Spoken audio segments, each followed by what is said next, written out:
ایرانی صدر Ebrahim Raisi کا ہیلی کاپٹر حادثے کا شکار، کئی گھنٹے گزرنے کے باوجود کچھ پتہ نہ چل سکا۔ ایرانی سرکاری نشریاتی ادارے ارنا کے مطابق ہیلی کاپٹر نے ہارڈ لینڈنگ کی، ریسکیو ٹیمیں اور ڈرون یونٹس جائے حادثے کی طرف روانہ۔ خراب موسم اور دشوار گزار راستوں کے باعث ریسکیو ٹیموں کو مشکلات کا سامنا، تہران میں سیکیورٹی بڑھا دی گئی۔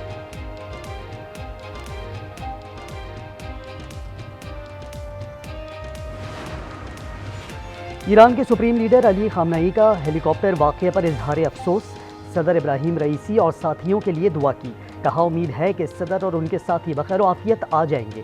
ایرانی نائب صدر محسن منصوری کہتے ہیں ہیلی کاپٹر کے 2 افراد نے ریسکیو فورسز سے رابطہ کیا، اس کا مطلب ہے حادثہ اتنا سنگین نہیں۔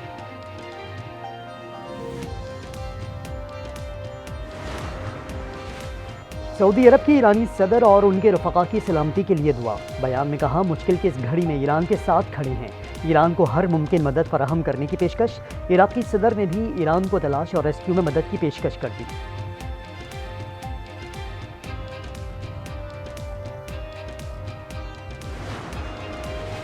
صدر آصف علی زرداری کا ایرانی صدر کے ہیلی کاپٹر کی خبر پر اظہار تشویش، کہا صدر رئیسی کی حفاظت اور خیریت کے لیے دعا گو ہوں۔ وزیر اعظم شہباز شریف کہتے ہیں صدر رئیسی کے حوالے سے پریشان کن خبریں سننے میں آ رہی ہیں، اچھی خبر کا بے چینی سے انتظار کر رہا ہوں۔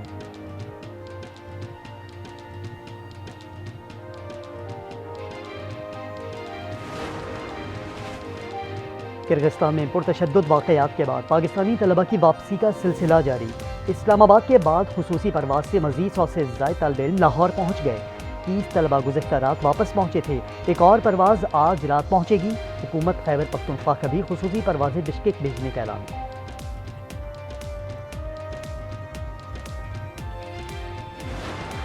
کرغزستان سے آلریڈی فلائٹ آپریشن جاری تھے، ہم نے اسپیشل پرمیشن دی ہے کہ وہ دن کی 3 سے 4 فلائٹیں لا سکے، تو اس میں بھی حکومت پاکستان کا تعاون اور حکومت پاکستان کی معاونت شامل ہے کہ ان کی فلائٹیں آ رہی ہیں۔ وزیر اطلاعات عطا تارڑ کہتے ہیں طلبہ کی واپسی کے ہر ممکن اقدامات کریں گے، وطن واپس آنے والے طلبہ کو گھروں تک پہنچانے کا انتظام کیا ہے۔ پاکستانی سفیر کی کوشش ہے کہ طلبہ کو کرغزستان میں کوئی مشکل پیش نہ آئے۔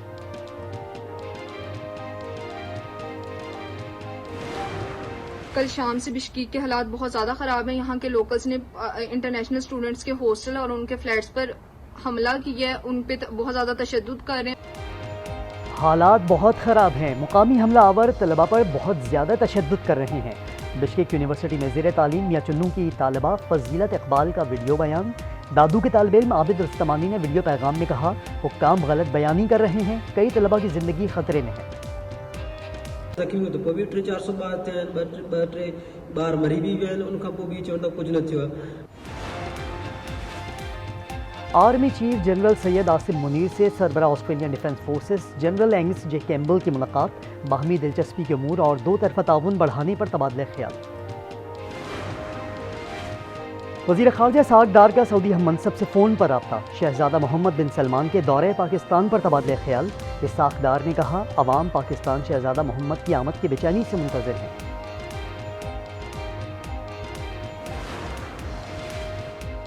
معاشی ٹیم اور IMF کے درمیان پالیسی سطح کے مذاکرات آج سے شروع ہوں گے، شرائط و اہداف فائنل کیے جائیں گے، FBR کی ریونیو نان ٹیکس آمدنی کے اہداف بھی طے کیے جائیں گے۔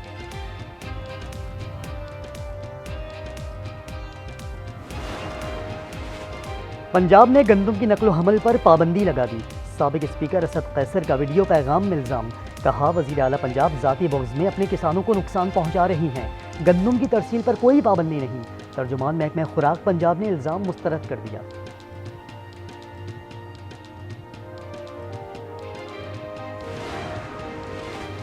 جو لوگ اقتدار کی ہوس میں چیف جسٹس کو دمنگ کہہ رہے ہیں چند دنوں تک آرمی چیف کو بھی کہیں گے، وزیر دفاع خواجہ آصف کی تحریک انصاف پر تنقید، کہا ان لوگوں نے سابق آرمی چیف کو بھی تاحیات عہدے کی پیشکش کی تھی، یہ اقتدار کے لیے بہت کچھ پیش کر سکتے ہیں۔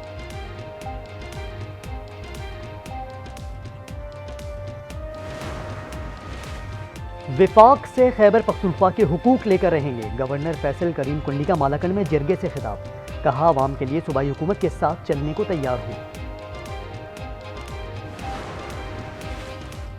ملتان میں MA 148 کے ضمنی انتخاب، غیر حتمی غیر سرکاری نتائج کے مطابق علی گیلانی کو حریف تیمور الطاف پر برتری حاصل۔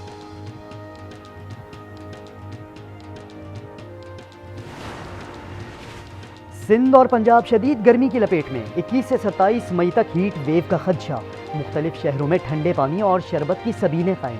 ہیٹ ویو کے پیش نظر سندھ بھر میں انٹرمیڈیٹ کے امتحانات ملتوی، لاڑکانہ میں اسکولوں کے اوقات کار میں تبدیلی، تدریسی عمل صبح 7:30 بجے سے 12 بجے تک ہوگا۔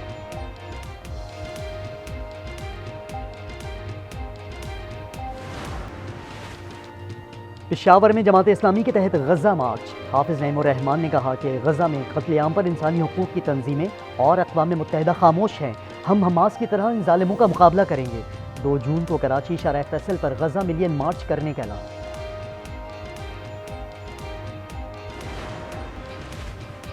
یوکرینی باکسر الیگزینڈر یوسک نے ٹائسن فیوری کو مات دے کر عالمی ہیوی ویٹ چیمپئن کا تاج سر پر سجا لیا۔ ریاض کے کنگڈم ایرینا میں فائٹ کے دوران یوکرینی باکسر کی غیر معمولی پرفارمنس۔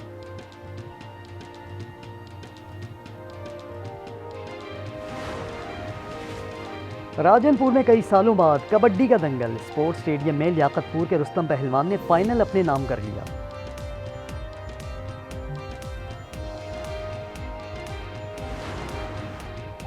اور سوات کی پرفضا وادی کالا ملکی و غیر ملکی سیاحوں کا مسکن، سیاح سرد موسم اور دل فریب نظاروں سے لطف اندوز ہونے لگے۔